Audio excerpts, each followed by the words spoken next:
नमस्कार। पक्ष विपक्ष में आपका स्वागत है। मैं हूं आपके साथ रविंद्र सिंह। प्रदेश में निकाय चुनाव का पहला चरण संपन्न हो गया। छुटपुट घटनाओं को छोड़कर मतदान शांतिपूर्ण रहा। 9 मंडल के 37 जिलों में हुए मतदान में लोगों ने मताधिकार का प्रयोग किया। 10 नगर निगम, 103 नगर पालिका और 276 नगर पंचायतों के लिए पहले चरण में वोट डाले गए।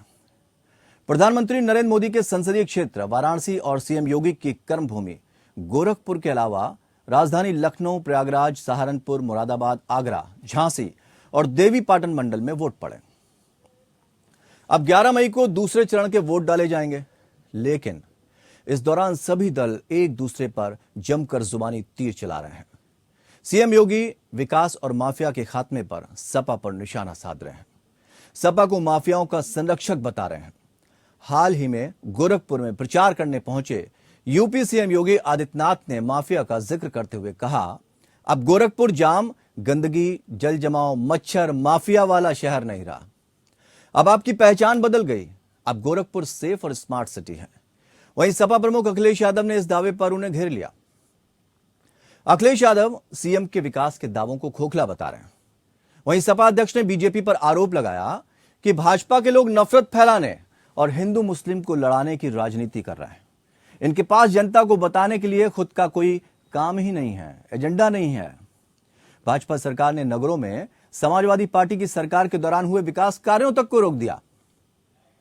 वहीं समाजवादी पार्टी के अध्यक्ष और उत्तर प्रदेश के पूर्व मुख्यमंत्री अखिलेश यादव का यह भी आरोप है कि बहुजन समाज पार्टी अंदर ही अंदर भारतीय जनता पार्टी से मिल गई है और लोगों को चुनाव में बसपा से सावधान रहने के लिए कहा।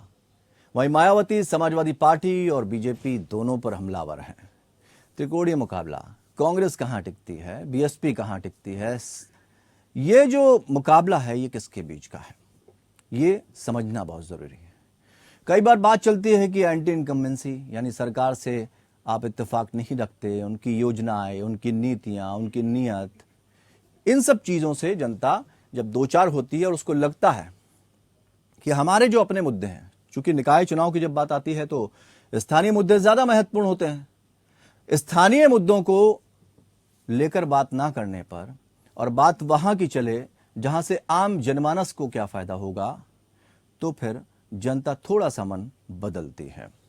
अब अपील किसकी काम आएगी, क्योंकि हर कोई अपने आप को सही बता रहा है। और वो कहते हैं, एक बहुत सुंदर सी कहावत है कि जब आप एक उंगलियां सामने वाले की तरफ से करते हैं तो 3 उंगलियां अपनी तरफ हो जाती हैं। ये एक बेहतर एग्जाम्पल है। लेकिन जब पूरा का पूरा हाथ ही सामने वाले की तरफ कर दिया जाए कि आप ही गलत हैं, तो अपने आप में जनता को समझना पड़ता है कि असल में हकीकत क्या है। जिन वादों की आप बात करते हैं, क्या वो वादे पूरे हुए? जब आप बेरोजगारी की बात करते हैं, क्या बेरोजगारी खत्म हुई? रोजगार बढ़े तो कितने बढ़े? या सिर्फ आंकड़ा पेश कर देने से इतिश्री हो जाती है? क्या महंगाई कम हुई जिसके दावा करके आप आए, उस पर बात क्यों नहीं होती? क्या सिर्फ कानून व्यवस्था के रास्ते पर चल के या उस एजेंडे को बता के या माफियाओं का अंत करके आप सिर्फ वोट बैंक हासिल कर सकते हैं? या यह भी एक बड़ा मुद्दा है कि पहले ज्यादातर कंपनियां इसलिए अपना प्रोजेक्ट नहीं लगाती थीं क्योंकि कानून व्यवस्था का उन्हें डर रहता था। 2 खास मेहमान इस चर्चा में हमारे साथ शामिल हैं। महेश वर्मा, प्रवक्ता भारतीय जनता पार्टी, और विनय सिंह, प्रवक्ता समाजवादी पार्टी। आप दोनों मेहमानों का बहुत बहुत स्वागत करते हैं। मनोज वर्मा जी, जीत का आधार क्या होगा? निकाय चुनाव, चूंकि वोटिंग भी आप देखिए धीरे धीरे करके समाप्ति की ओर है, क्या दावा है बीजेपी का? बीजेपी मजबूत स्थिति में है। बीजेपी इस स्थिति में है कि वो आज की डेट में ये चीज को कहीं आश्वस्त रहे इस बात से कि जनता जो है, अगर उसके साथ कहीं कनेक्शन है सरकार का, पहली बार स्थानीय निकाय के चुनाव को इतना मतलब महत्व देते हुए विपक्ष के लोग कहीं जुटे हुए हैं हमारे जी। तो आप ये देखिए, यही स्थानीय निकाय चुनाव होता था जिसको कभी सीरियसली लिया नहीं जाता था। तो बात हमारे सबका साथ सबका विकास की होगी, या जैसे विरोधी दल कहते हैं कि भाई प्रशासन भी आपके साथ रहता, उस आधार पर होगी? नहीं, देखिए, एक हकीकत को समझे बिना जो है हम्म। इस चीज को हम आगे अगर इसके बारे में कोई भी कमेंट्स करे या अपने किसी भी दावे को हम ठोके तो अच्छा नहीं रहेगा। जी। हकीकत यह है कि लगभग 2 लाख करोड़ का बजट इस बजट में हम्म। पूरे देश में स्थानीय निकाय के चुनाव को दिया गया। हम्म। राज्य पोषित जो है राज्य वित्त आयोग है हम्म। जो स्थानीय निकाय को जो है हर संभव जहां उसको ऋण देना होता है, जहां उसको वित्तीय फाइनेंशियली असिस्टेंस देना होता है, हम्म। ये सारी चीजों को जो है अगर कहीं आप आकलन करेंगे तो आज की डेट में स्थानीय निकाय जो प्रशासन है या जो व्यवस्था है हमारा, जी। उसकी आवश्यकता बन पड़ी है कि वहां अच्छे पब्लिक रिप्रेजेंटेटिव हो, अच्छा एडमिनिस्ट्रेटर हो, हम्म। और वहां काम ऐसे हैं जो पब्लिक के लिए किया जाना बहुत जरूरी है। हम्म। ठीक है। और अगर ऐसे लोग नहीं होंगे, अगर वहां भ्रष्टाचारी होंगे, अपराधी होंगे, लूट खसोट करने वाले होंगे, हम्म। तो जनता तक जो पहुंचने वाला एक सही मायने में वो सुविधा जो है, हम्म।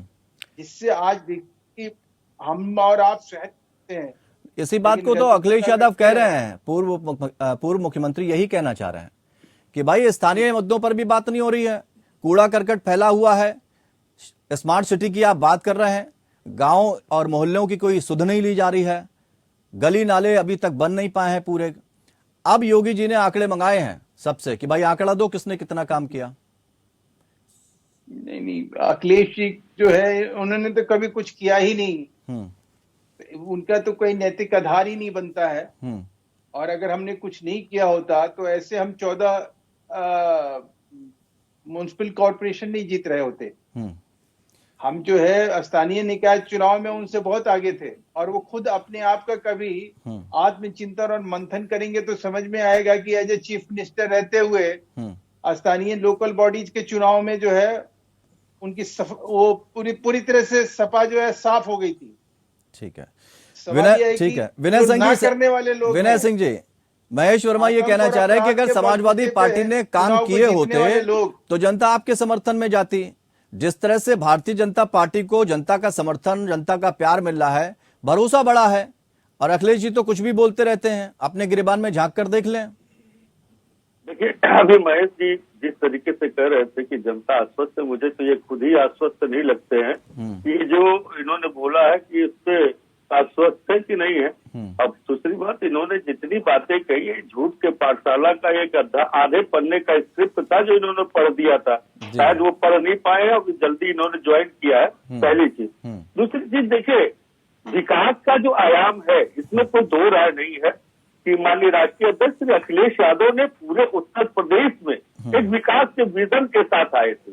अगर मैं लखनऊ से शुरू करूं तो 1700 करोड़ का बजट पिछली बार नगर निगम के में आया था, तो क्या आप बताइए, उसमें था स्मार्ट सिटी, उसमें था स्मार्ट कूड़ा घर, कूड़ा प्रबंधन, नाले का सौंदर्य, नाले का जो है रख रखाव, कूड़ा रख रखाव, तमाम ऐसे सफाई कर्मचारियों के लिए।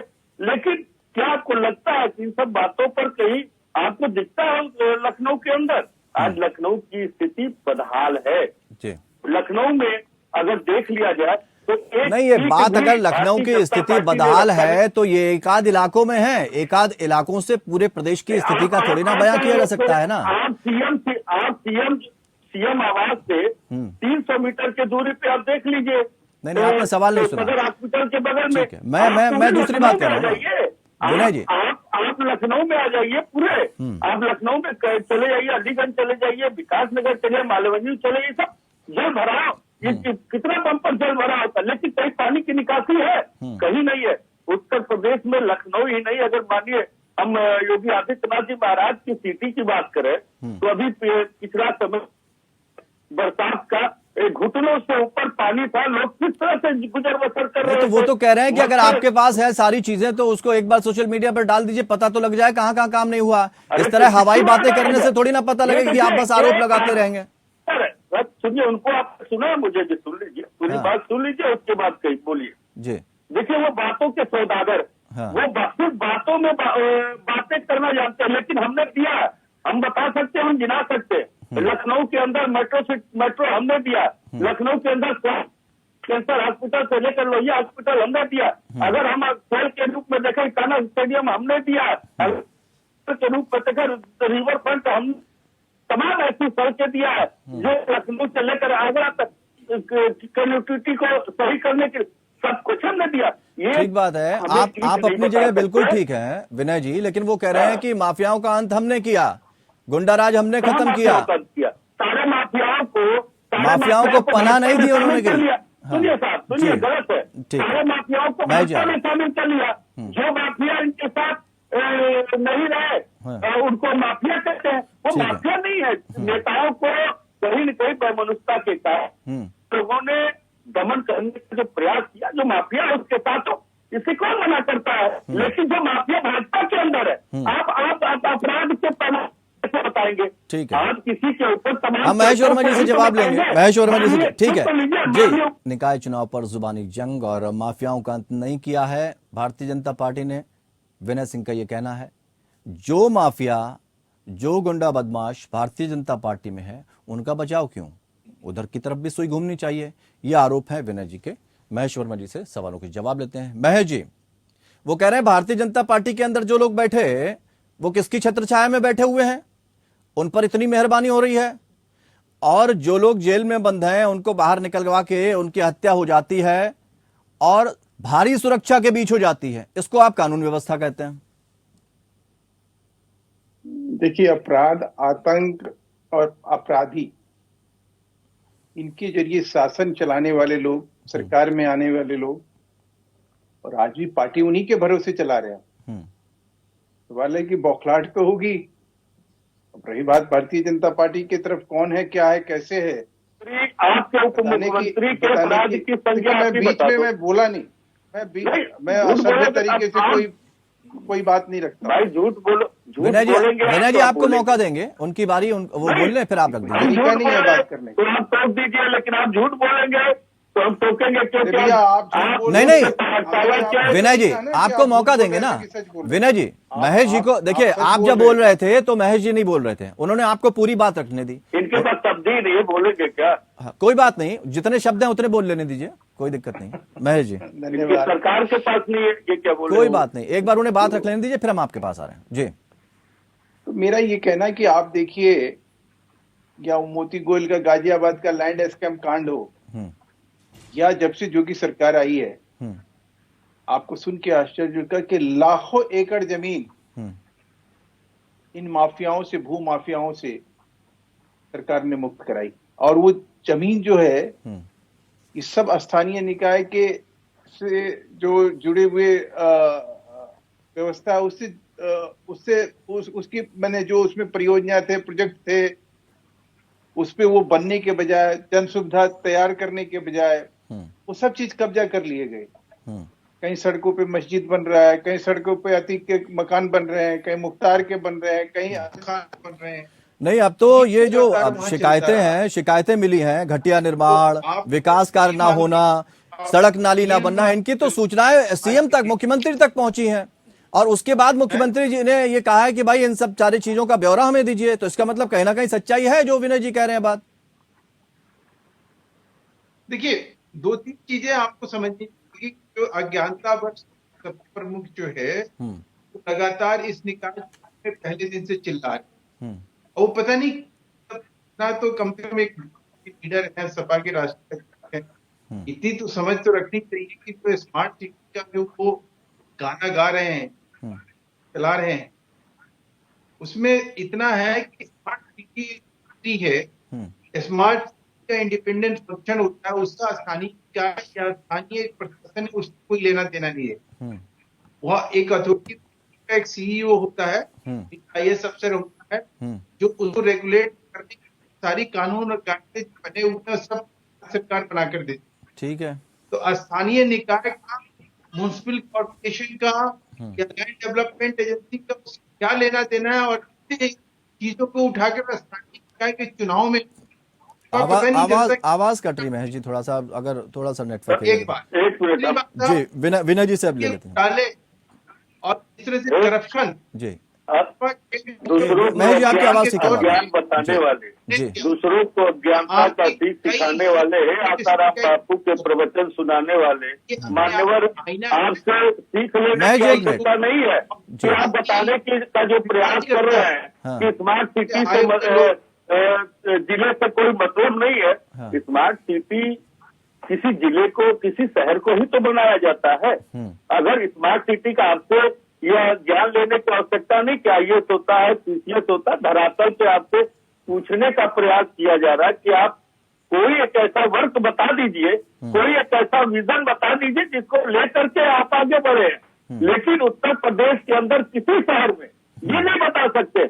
हमसे आप मथुरा में पूछेंगे, मथुरा में भी बताएंगे। हमसे आप आगरा में पूछेंगे, आगरा में भी बताएंगे। हम माननीय योगी आदित्यनाथ जी महाराज के सिटी में बताएंगे, जिसमें कहते हैं गोरखपुर उनका सिटी है। हम वहां बताएंगे कि हमने क्या किया।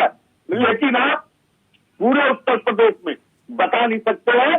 केवल झूठ के पाठशाला से सीखे हुए कुछ चंद लाइनें अब जनता को भ्रमित करने के लिए, हिंदू मुसलमान के सिवा आप कुछ नहीं जानते।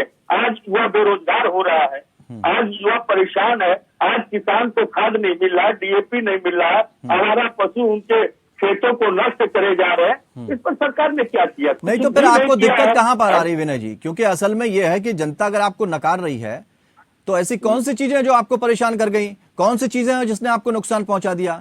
सबसे पहला मुद्दा तो परिवारवाद पर रहा, उसके बाद माफिया, फिर गुंडागर्दी, दबंगई, यही सब चीजें तो है ना।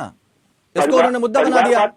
परिवारवाद कहते किसको है? हाँ। परिवार तो उसी को कहते हैं जो भारतीय जनता पार्टी में व्याप्त है। हाँ। सबसे रहते कहीं न कहीं किसी पदों पर विराजमान है। चाहे जेपी नड्डा जी के पिताजी क्या थे, अगर आप ये देखिए तो क्या नाम निर्मला सीतारमण के परिवार में कौन तो वही राजनीति से निकल करके राजनीति में आना, इसको परिवारवाद कहते हैं आप। नहीं, लेकिन समाजवादी पार्टी ने जब निकाय चुनाव या छोटे चुनाव जब हुए हैं तो उसमें जिस तरह की बातें हुई, शिवपाल यादव जी जिस तरह से सक्रिय रहते थे, उनका जिन जिन चीजों पे नाम आता था, कई बार तो कैंडिडेट का पता ही नहीं लगता था कि कहाँ दो तीन दिन तक वो गायब है, पता लगा उसका अपहरण हो गया। इस तरह की घटनाएं उस दौर में सामने आती थी।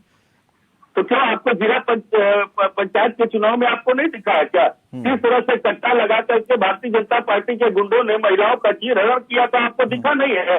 अभी जितने भी ब्लॉक प्रमुख के चुनाव हुए थे, जितने वो किसी को पर्चा भरने दिया गया क्या? तो मतलब ये पुरानी परंपराएं आज भी कायम है, ये कहना चाह रहे हैं ना आप? जी, आप ये कहना चाह रहे हैं देखिए पुरानी परंपराएं, चाहे आपकी सरकार रही हो चाहे उनकी सरकार हो, ये तो कायम है ना। अभी सरकार में अपराध दो तरीके से है। हाँ। एक सरकारी अपराध और ऐसे जो छुटपुट भारतीय जनता पार्टी के गुंडे हैं, प्राइवेट वाला, जैसे वो 3 लोगों को भेज करके मर्डर कराया गया। तो यहाँ 2 तरीके के गुंडे हैं। देखिए अब ये तो बात ये कि अगर आप आरोप लगा रहे हैं तो सबूत पेश कीजिए। फिर तो वो कह रहे हैं हम कोर्ट में घसीटेंगे आपको, फिर तब आप क्या करेंगे? वो तो कह रहे हैं तथ्यात्मक बात करिए ना। आखिर वो अपराधी कहाँ से आए? इस तरीके से पुलिस अभिरक्षा में घुस करके उन्होंने कैसे अपराध किया, कैसे मार किया है? ठीक है, पुलिस खड़ी होकर के मैं जी वही सवाल ये वापस करना चाह रहा है कि भाई आपके यहाँ कितने हैं माफिया, उन पर क्या कार्रवाई हुई? और जिस तरह से आके भारी सुरक्षा के बीच में 3 लड़के हत्या करके चले जाते हैं और सरकार पीठ थपथपा रही है कि कानून व्यवस्था चाक चौबंद है। देखिए सर, मैं किसी भी अपराध आतंकवादी क्या ऐसा कोई भी उदाहरण मेरी जानकारी में नहीं है जो कि मुख्यमंत्री योगी जी ने किसी तरह से हस्तक्षेप किया हो या किसी को बचाने की कोशिश की है। मुझे तो आश्चर्य पीठ तो थपथपाई जा रही है ना। हत्या जिन लड़कों ने की है उसका क्रेडिट कौन लेगा? टहनी महाराज के लड़के को बचाने का प्रयास नहीं किया गया। मैं कह रहा हूं उसका बहिष्कार कौन करेगा कि भारी सुरक्षा के बीच में अगर इस तरह का कांड होता है तो ये कामयाबी है या लापरवाही है? इसको कामयाबी और लापरवाही का रूप हम नहीं दे सकते हैं। तो सवाल है कि एक अपराधी, अगर आप बोएंगे पेड़ बबूल का और आम की अपेक्षा करेंगे तो ये तो संभव नहीं है ना। एक अपराधी को अपराधी ने मारा और आतंक का अगर खात्मा हुआ और उसका अफसोस अगर समाजवादी पार्टी के लोगों को है, इससे बड़ा और क्या प्रमाण हो सकता है? ठीक है। तो महेश जी इस प्रदेश के लिए कि सपा जो है कितनी बड़ी चुनौती है। पुलिस सपा जो है अपराध अपराधियों के लिए पुलिस कितनी खड़ी बड़ी रही, संरक्षक है। कानून और न्याय नाम की कोई ये चीज अपने नहीं आप है। में दर्शाता है कि चलिए ये वोटिंग अपराध हो गई अपराधी है के बिना महेश जी, राजनीति नहीं वोटिंग कर हो सकते गई हैं। है विनय जी, वोटिंग तो हो गई। अब देखना होगा कि रिजल्ट के बाद क्या होगा।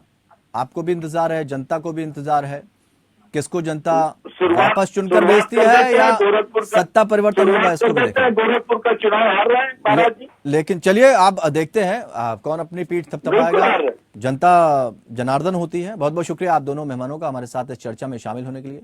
लेकिन निकाय चुनाव में अपना अपना दम भर रहे हैं कि भाई हम जीतेंगे, जनता किसे जिताएगी ये देखना होगा। फिलहाल इतना ही, नमस्कार।